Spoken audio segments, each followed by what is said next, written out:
नमस्कार, प्रतिदिन अखबार संपादकीय अडी में आपका स्वागत है। आम वोटर चुनाव को लेकर उत्साहित नहीं है। दैनिक भास्कर। कराधान की दृष्टि से सही विचार नहीं। मुसीबत बनता आबादी का असंतुलन जनसत्ता। जवाबदेह बने संस्थाएं। विवाह की वैधता हिंदुस्तान। अब आर्टिकल विस्तार से। आम वोटर चुनाव को लेकर उत्साहित नहीं है। दैनिक भास्कर। राजदीप सरदेसाई वरिष्ठ पत्रकार। चुनाव के 2 राउंड हो चुके हैं, 5 राउंड बाकी हैं, लेकिन बड़ा सवाल यह है कि टीवी स्टूडियो के भीतर और बाहर लगातार ढोल की थाप के बावजूद लोकतंत्र के उत्सव में कम मतदान क्यों हो रहा है। गर्मी, फसलों की कटाई, सप्ताहांत की लंबी छुट्टियां आदि केवल आंशिक रूप से ही मतदान में गिरावट की व्याख्या कर सकती। सच यह है कि देश के कई हिस्सों में लोकतांत्रिक भावना में गिरावट आई है, जिससे एक आम वोटर अपने सामने मौजूद विकल्पों को लेकर उत्साहित नहीं महसूस करता है। चुनाव से पहले का शोरगुल अब की बार 400 पार के नारे पर केंद्रित था। ऐसा माना जा रहा था जैसे नतीजों का फैसला पहले ही हो चुका है और अब केवल यह देखना बाकी है कि 1984 में राजीव गांधी की 414 लोकसभा सीटों का रिकॉर्ड टूटेगा या नहीं।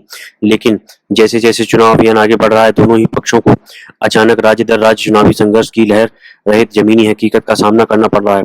यह कारण नहीं है कि पहले दौर के मतदान में औसतन 3% की गिरावट के ठीक एक दिन बाद भाजपा ने अपने सांप्रदायिक सुर तेज कर दिए थे। कहां तो 2047 तक विकसित भारत के वादे के साथ चुनाव अभियान में प्रवेश किया गया था और कहां डर की राजनीति की जाने लगी। लेकिन जहां डर नुकसानदेह और विनाशकारी हो सकता है, वहीं उम्मीदें सकारात्मक और रचनात्मक होती हैं। जब कांग्रेस के घोषणा पत्र की तुलना मुस्लिम लीग से की जाती है तो लगने लगता है कि सबका साथ सबका विकास की नेक बातें केवल दुनिया की स्वीकार्यता अर्जित करने के लिए ही। लेकिन अगर भाजपा ने लंबे समय से निर्मित अपनी सांप्रदायिक छवि को पुनर्जीवित कर दिया है, तो कांग्रेस भी काल्पनिक भय का शिकार हो रही है। कांग्रेस नेता राहुल गांधी ने अपनी रैलियों में संविधान के प्रति लहराते हुए चेतावनी दी है कि अगर भाजपा सत्ता में आई तो वे दलितों, आदिवासियों और ओबीसी के लिए आरक्षण खत्म करने के लिए संविधान में संशोधन करेंगे। जबकि औसत मतदाता आजीविका की बुनियादी सवालों से घिरा है और उस पर ये तमाम चुनावी बातें बेअसर साबित हो रही हैं। अगर आप देश की यात्रा करें तो पाएंगे कि नेताओं और नागरिकों के बीच एक स्पष्ट अलगाव है। पिछले 5 साल कई भारतीयों के लिए कठिन रहे हैं।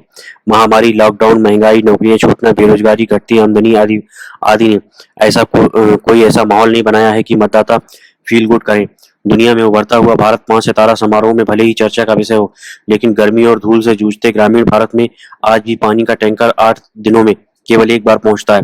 एक तरफ उत्साहपूर्ण बयानबाजी और दूसरी तरफ जीवन की कठोर वास्तविकताओं के इस अंतर ने कई मतदाताओं को मतदान प्रक्रिया के प्रति उदासीन बना दिया है। महाराष्ट्र का उदाहरण पिछले 5 वर्षों में किसी और राज्य ने उनके जैसी राजनीतिक उथल-पुथल नहीं देखी है। वहां 5 साल में 3 मुख्यमंत्री बदले हैं, गठबंधन बने और टूटे हैं और पर्दे के पीछे सौदेबाजियां चलती ही रही।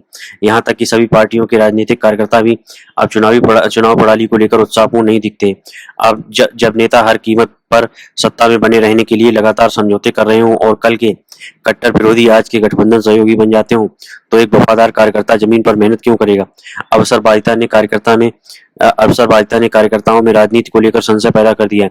एक तरफ राजनेता पहले से ज्यादा समृद्ध होते गए हैं, वहीं दूसरी तरफ औसत से कम बारिश के कारण बड़े कृषि संकट ने विषमता के विकट विरोधाभास रच दिए हैं। मुंबई के सुपर रिच जहां अपने स्विमिंग पूल में नाश्ता कर रहे होते हैं, वहीं ग्रामीण महाराष्ट्र में टैंकर माफिया 200 रुपए प्रति बाल्टी की दर से पानी बेचते हैं। ऐसे में क्या आश्चर्य है कि राज्य भर के ग्रामीण इलाकों में मतदाताओं का अधूरे बातों से मोहभंग हो चुका है। तब सवाल उठता है कि मतदाताओं की इस थकी हुई मानसिकता से चुनावी तौर पर किसे फायदा या किसे नुकसान होगा। भाजपा को पूरा भरोसा है कि ऐसे नेता के नेतृत्व में उनकी बेहतर चुनावी संगठन मशीन जीत की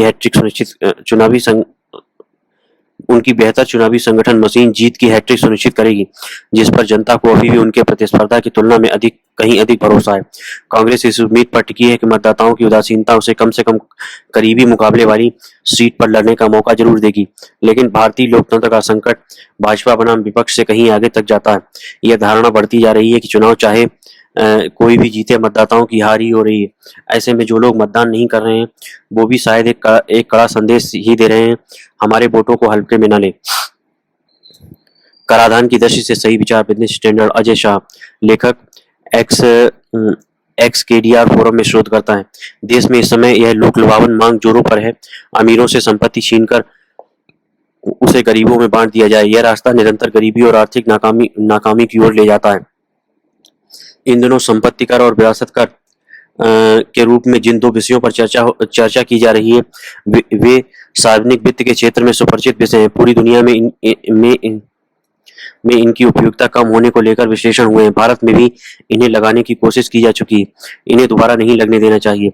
आमतौर पर एक दशक में एक बार भारत में संपत्ति और विरासत पर कर का मुद्दा बहस में आता है। ये मुद्दे 19वीं सदी से ही विचार में आते रहे हैं और कई देशों ने इन्हें अपनाने का प्रयास भी किया। अधिक आज़ादी हासिल करने के लिए इन करों को हटाने के साथ ही अच्छी खासी समृद्धि हासिल हुई है। भारत में 1953 से 1985 तक संपदा शुल्क लगता था, जिसकी दरें 85% तक थीं, लेकिन व्यवहार में संग्रह की राशि बहुत कम होती थी। राजीव गांधी ने इसे समाप्त किया। संपदा या विरासत पर कर लगाने की व्यवस्था कई देशों में आज भी लागू है। औसतन 24 OECD देशों में यह कर राजस्व में 0.5% का हिस्सेदार है। सार्वजनिक प्रशासन की दृष्टि से देखें तो इसमें मामूली राजस्व के लिए काफी जटिलताओं का सामना करना होता है। संपत्ति कर के मामले में संभावनाएं और भी कमजोर हैं।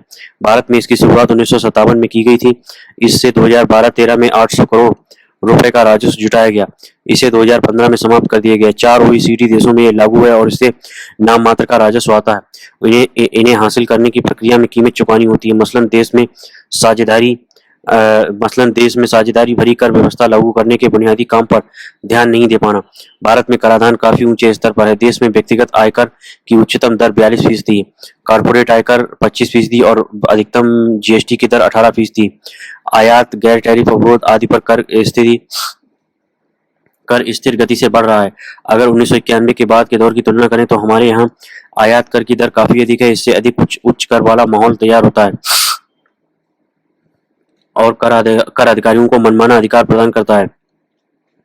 कर नीति में हमारी प्राथमिकता संपदा कर या विरासत की चुनौती से जूझने के बजाय कर नीति और कर प्रशासन के क्षेत्र में बेहतर काम करने की होनी चाहिए।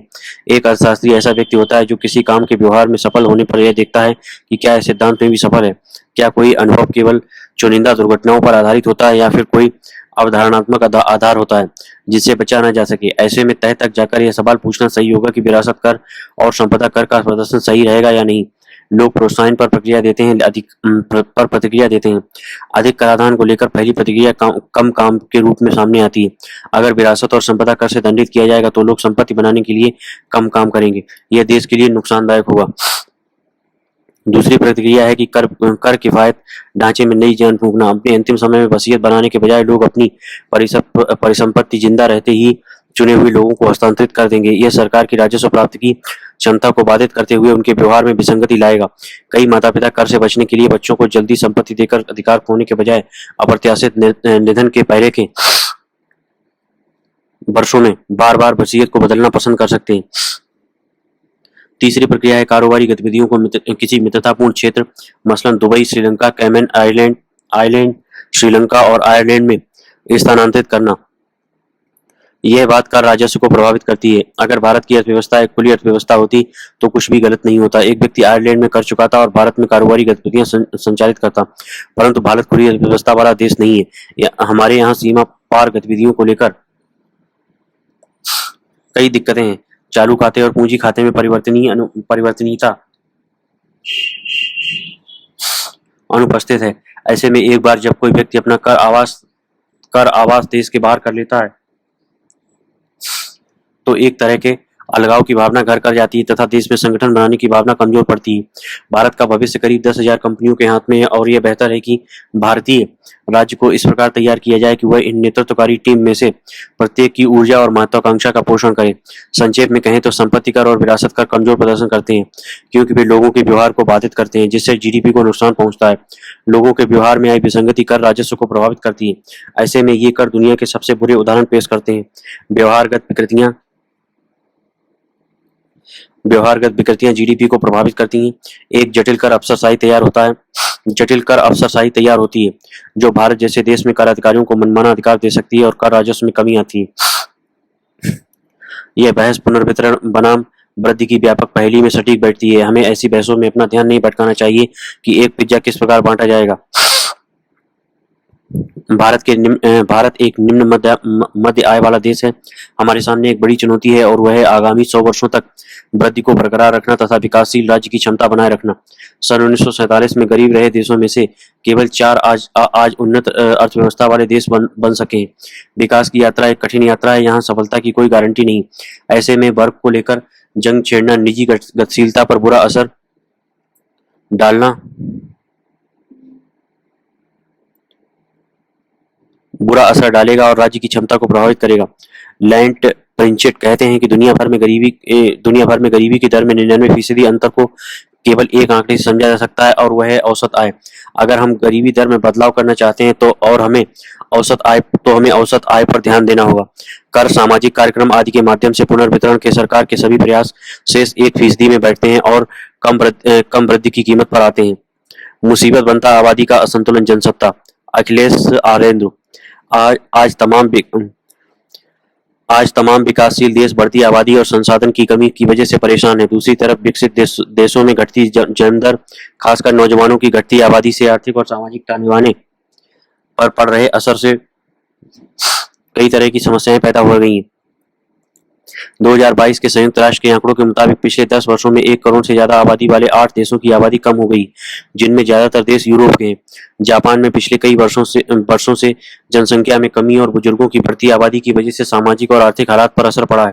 इसमें कई तरह के असंतुलन पैदा हो गए। द लैंसेट में 20 मार्च 2024 को प्रकाशित अध्ययन के मुताबिक भारत में आबादी का असंतुलन लगातार बढ़ रहा है। लड़कियों की जन्म दर घटने के कारण सामाजिक ताने-बाने पर बुरा असर पड़ रहा है। भारत में जीवन शैली में बदलाव की वजह से युवा शादियां विलंब से करने लगे, जिससे संतान होने में देरी हो रही है, जिसका असर बच्चों के पालन पोषण, उनकी शिक्षा और सेहत पर पड़ता है। इससे सामाजिक ताना-बाना बिगड़ रहा है। रिपोर्ट के मुताबिक 1950 यानी 74 वर्ष पहले तक भारत की प्रजनन दर 6.2% थी, जो 2021 आते-आते घटकर 2% से भी कम रहेगी।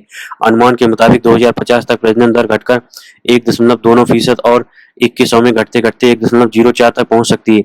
इसे भारत के लिए किसी भी नजरिए से अच्छा नहीं कहा जा सकता। गौरतलब है कि प्रजनन दर 2.1 को रिप्लेसमेंट लेवल कहा जाता है, यानी इस स्तर पर आबादी स्थिर रहती है और इससे कम होने पर घटने लगती है। युवाओं की आबादी घटने का मतलब है वृद्धों की आबादी में वृद्धि। वृद्धों की आबादी बढ़ने का मतलब है श्रम शक्ति में कमी आना। यह किसी भी देश के लिए जोखिम की स्थिति हो सकती है। भारत को भी 1 या 2 दशक बाद श्रम शक्ति में कमी से कई तरह की समस्याओं का सामना करना पड़ सकता है। विकसित देशों में प्रजनन दर लगातार कम हो रही है, जिससे युवाओं की तादाद कम और बुजुर्गों की बढ़ रही है, यानी जन्म और मृत्यु दर में असंतुलन पैदा हो गया है। अध्ययन के मुताबिक 2030 तक स्पेन, दक्षिण कोरिया, रूस, सिंगापुर और जर्मनी की आबादी घटनी शुरू हो जाएगी। इसके अलावा भारत, नेपाल, श्रीलंका और म्यांमार की आबादी की रफ्तार भी थम सकती है।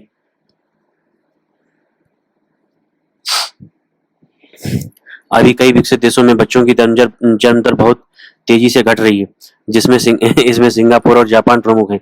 सिंगापुर में जन्म दर जो 0.97% है, जापान में 0.6% और कोरिया में 0.72% है।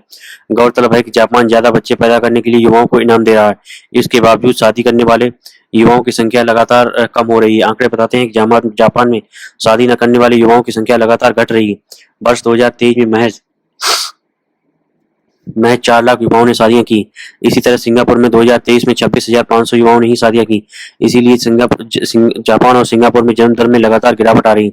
सिंगापुर एक समय दोहरे संकट से जूझ रहा है। एक तरफ जन्म दर में बेतहाशा कमी आ रही, तो दूसरी तरफ देश की बहुत बड़ी आबादी बूढ़ी हो गई है। जन्म दर में यह कमी जापान और सिंगापुर की अर्थव्यवस्था पर सीधे असर डाल रही है। आबादी के मामले में चीन दुनिया का सबसे बड़ा देश है। उसकी आबादी 2100 तक आज के स्तर से आधी यानी 1.4 अरब से घटकर 77.1 करोड़ रह सकती है। मगर दुनिया के तमाम अविकसित देशों में आबादी घटने के बजाय लगातार बढ़ रही है। इसमें अफ्रीकी देशों के अलावा मुस्लिम देश भी शामिल हैं। दुनिया के जिन देशों में जन्म दर बहुत अधिक है, उनको संसाधनों की कमी का सामना करना पड़ रहा है। हालात ऐसे हो गए हैं कि जनसंख्या का घनत्व लगातार बढ़ने के कारण कई तरह की समस्याएं पैदा होती हैं। उन समस्याओं में पीने के पानी, पोषण युक्त खाद्यान्न के अलावा दवाओं और रोजगार की कमी जैसी समस्याएं शामिल हैं। भारत भी ऐसी समस्याओं का सामना वर्षों से कर रहा है, लेकिन पिछले 10 वर्षों में पानी, खाद्यान्न और रोजगार पर गौर करने के कारण इनमें कमी देखी जा रही है। फिर भी जनसंख्या घनत्व अधिक होने और जीवन शैली में बदलाव की वजह से बच्चों के जन्म दर में कमी देखी जा रही है। मगर बूढ़े हो रहे लोगों की संख्या जापान की तरह भारत में भी बढ़ रही है। इस पर तुरंत गौर करने की जरूरत है। वहीं भारत के पड़ोसी देशों, खासकर बांग्लादेश, म्यांमार से पलायन कर भारत में चोरी छिपे रह रहे लाखों लोगों की वजह से भी जनसंख्या घनत्व पर असर पड़ा है। भारत में स्थिर जनसंख्या वृद्धि का लक्ष्य हासिल करना बहुत बड़ी चुनौती है, इसलिए प्रजनन दर में कमी लाने के लिए व्यावहारिक कदम उठाने की जरूरत है। बिहार, उत्तर प्रदेश, हरियाणा, मध्य प्रदेश, झारखंड और छत्तीसगढ़ में बच्चों की जन्म दर काफी अधिक है, इसलिए इन राज्यों को परिवार नियोजन पर अधिक ध्यान देना होगा। इसी के साथ भारत में युवाओं की बहुत बड़ी आबादी बेरोजगार है। इससे जनसंख्या का बहुत बड़ा हिस्सा देश के विकास में बाधा बना रहता है, इसलिए रोजगार की समस्या को प्राथमिकता के स्तर पर हल करने की जरूरत है। यूं तो बढ़ती आबादी पर रोक लगाने और बेरोजगारी की समस्या हल करने के मद्देनजर केंद्र और राज्य सरकारों ने कई कदम उठाए हैं, लेकिन आज भी करोड़ों की तादाद में भारत के युवा बेरोजगार हैं। इसलिए गैर बराबरी की समस्या भारतीय समाज में तेजी से बढ़ी है। भारत एक विकसित देश बने, इसके लिए जरूरी है कि बढ़ती आबादी पर रोक लगाई जाए और सबको शिक्षा और स्वास्थ्य सुविधाएं समान रूप से हासिल हो। गांव और शहरों की तरफ पलायन को रोकना भी जरूरी है, क्योंकि पलायन से कई तरह की समस्याएं पैदा होती हैं और जनसंख्या असंतुलन लगातार बढ़ता है। अर्थशास्त्रियों के अनुसार जनसंख्या समस्या का सबसे बेहतर समाधान है कि सेहत और शिक्षा संबंधी सुविधाओं का लगातार प्रसार किया जाए और गुणवत्ता में तेजी लाई जाए। आज जरूरत है स्त्री पुरुष जनसंख्या संतुलन को बनाए रखने में आ रही बाधाओं को खत्म करने की। इसके लिए सरकार की नीतियों और योजनाओं को आम आदमी तक भरपूर समर्थन मिले, ताकि जनसंख्या का असंतुलन न हो और बढ़ती गैर बराबरी की समस्या में कमी लाई जाए। उम्मीद की जानी चाहिए कि भारत अपनी बेहतर नीतियों और योजनाओं से इस समस्या से कुछ वर्षों में पार पा लेगा। जवाबदेह बनी संस्थाएं। राष्ट्रीय सहारा। सर्वोच्च अदालत ने लोकसभा चुनाव से पहले दिल्ली के मुख्यमंत्री अरविंद केजरीवाल की गिरफ्तारी को लेकर प्रवर्तन निदेशालय ईडी से सवाल किया और जांच एजेंसी से इसका जवाब मांगा। अदालत ने 5 सवाल पूछे और उनके जवाब लेकर आने का निर्देश दिया। 2 सदस्यीय बेंच ने कहा कि स्वतंत्रता बहुत महत्वपूर्ण है। आखिर सवाल गिरफ्तारी के संबंध में है, न्यायिक कार्रवाई के बिना जो कुछ हुआ उसके संदर्भ में कार्रवाई कर सकते हैं। अदालत ने पूर्व उप मुख्यमंत्री मनीष सिसोदिया के लिए कहा कि पक्ष और विपक्ष में निष्कर्ष हैं। हमें बताएं कि केजरीवाल का मामला कहाँ है। क्या हम सीमा को बहुत विस्तृत बनाते हैं और सुनिश्चित करते हैं कि जो व्यक्ति दोषी है उसका पता लगाने के लिए मानक समान हो। केजरीवाल 21 मार्च से शराब नीति के घोटाले के मामले में न्यायिक हिरासत के तहत दिल्ली की तिहाड़ जेल में बंद है। केजरीवाल इस गिरफ्तारी से पहले ही सार्वजनिक तौर पर कई मरतबा दोहरा चुके थे कि मोदी सरकार लोकसभा चुनाव के दौरान उन्हें गिरफ्तार कर सकती है। दिल्ली सरकार के नेता पहले ही जेल में है। माना जा रहा है कि आम आदमी पार्टी की लोकप्रियता विभिन्न राजनीतिक दलों के लिए चुनौती बनती जा रही है। सत्ताधारी दल की यह जिम्मेदारी है कि वह अन्य विपक्षी दलों के साथ पूर्वाग्रह भरा बर्ताव करने से बचे। दंड प्रक्रिया संहिता के अध्याय 5 में स्पष्ट प्रावधान है कि कोई भी गिरफ्तारी इसके अधीन ही होनी चाहिए। केजरीवाल अपनी गिरफ्तारी और हिरासत को अवैध बता रहे हैं। यह कहना गलत नहीं है कि चुनाव के दरमियान लगातार गिरफ्तारियां हो रही हैं और नोटिस भी थमाए जा रहे हैं या छापे तक डाले जा रहे हैं। दरअसल केजरीवाल की गिरफ्तारी की टाइमिंग को लेकर सवाल उठ रहे हैं। इसके उत्तर मिलने चाहिए। यह स्थिति लोकतांत्रिक व्यवस्था के लिए उचित नहीं कही जा सकती। बेशक न्यायिक व्यवस्था अपनी जिम्मेदारी निभा रही है। सार्वजनिक जीवन में रहने वाला कोई भी राजनीतिक यदि किसी तरह के घोटाले में शामिल है तो उसे दंडित करने के लिए अदालतों पर पहले ही लंबित मामलों का दबाव है। उस पर मोदी सरकार लगातार आरोपियों को भाजपा में शामिल कर उन्हें क्लीन चिट देने का काम कर स्पष्ट संकेत दे रही है। यह अपने आप में गलत संदेश दे रहा है। बावजूद इसके अंतरिम फैसला तो जनता के हाथ में है, जो मूक दर्शक जरूर है, लेकिन अपना निर्णय समय आने पर देगी। विवाह की वैधता। हिंदुस्तान। देश की सर्वोच्च अदालत ने हिंदू विवाह पर एक नई व्यवस्था देते हुए कहा कि अगर अपेक्षित विवाह समारोह नहीं हुआ है तो हिंदू विवाह अमान्य है। अदालत ने हिंदू विवाह अधिनियम 1955 के तहत विवाह की कानूनी आवश्यकताओं और पवित्रता को स्पष्ट करने की जो कोशिश की है उस पर पूरी गंभीरता से गौर करने की जरूरत है। इस फैसले को समग्रता में नहीं समझा गया तो हिंदू विवाह की वैधता को लेकर अक्सर सवाल उठेंगे। न्यायालय ने जोर दिया है कि हिंदू विवाह की वैधता के लिए सप्तपदी पवित्र अग्नि की चारों ओर 7 फेरे जैसे उचित संस्कार और समारोह जरूरी। विवाद की स्थिति में समारोह के प्रमाण पेश करना जरूरी है। 7 फेरों और समारोह का मूल्य समझाने की यह कोशिश ध्यान देने लायक है। इसमें कोई शक नहीं है कि विवाह संस्कार का मूल महत्व पहले की तुलना में कम हुआ है। अब विवाह बहुतों के लिए एक दिखावा, मजबूरी या समझौता पर रह गया है। न्यायमूर्ति बी नागरत्ना ने अपने फैसले में बिल्कुल सही कहा है कि हिंदू विवाह एक संस्कार है जिसे भारतीय समाज में एक महान मूल्य की संस्था के रूप में दर्जा दिया जाना चाहिए। हालांकि विवाह की पवित्रता का आभास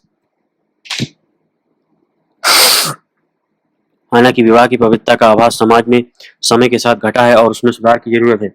जो लोग विवाह को मात्र एक पंजीकरण मानते हैं उन्हें चेत जाना चाहिए। उन्हें 7 फेरों का अर्थ समझना होगा। 7 फेरों का अर्थ समझे बिना हिंदू विवाह को नहीं समझा जा सकता और सर्वोच्च न्यायालय के ताजा फैसले में ऐसी ही समझाइश की कोशिश झलकती है। अदालत ने यह भी साफ किया है कि हिंदू विवाह एक संस्कार है और यह नाच गाने खाने पीने का आयोजन नहीं है। अपेक्षित विवाह समारोह होना चाहिए, उसके बिना मात्र पंजीकरण से विवाह वैध नहीं हो जाता है। दहेज और उपहार का आदान प्रदान भी विवाह नहीं है और इसे रोकने के लिए कानून भी लागू है। कुल मिलाकर अगर न्यायालय का संदेश यह है कि फिजूल के तमाशे दिखावे से बचते हुए विवाह के मूल अर्थ को समझना चाहिए तो यह सुखद और स्वागत योग्य है। फिर भी अदालतों को सचेत रहना होगा कि ताजा फैसले के बाद विवाह पंजीकरण का महत्व कहीं कम न हो जाए। असंख्य विवाह बहुत जरूरी होने पर या सुरक्षा की दृष्टि से ही सुनिश्चित ढंग से पंजीकृत किए जाते हैं। विवाह पंजीकरण का यह रास्ता अगर बंद न हो तो समाज में अपेक्षाकृत ज्यादा उदारता बहाल रहेगी। हिंदू विवाह को लेकर अब ज्यादा स्पष्टता की जरूरत है। पिछले वर्षों में कुछ खास हालात की वजह से अनेक ऐसे अदालती फैसले आए हैं जिनके बाद विवाह संबंधी नियम कायदों को सुलझाने की जरूरत बढ़ गई है। मिसाल के लिए एक फैसला देखिए, इलाहाबाद हाईकोर्ट की लखनऊ पीठ ने पिछले दिनों यह माना कि हिंदू विवाह अधिनियम के अनुसार हिंदू विवाह को संपन्न करने के लिए कन्यादान का समारोह जरूरी नहीं है। उस फैसले में भी सप्तपदी के महत्व को दर्शाया गया था। मध्य प्रदेश की एक परिवार अदालत ने के फैसले में महिला पक्ष को यह समझाया गया था कि सिंदूर लगाना एक विवाहित हिंदू महिला का धार्मिक कर्तव्य होता है। यह सवाल पूछा जा सकता है कि धार्मिक कर्तव्य बताने या तय करने का काम किसका है। वाकई बदलते समय में विवाह के तमाम पुराने प्रतीकों और कर्मकांडों पर पुनर्विचार करने की जरूरत आन पड़ी है। धन्यवाद।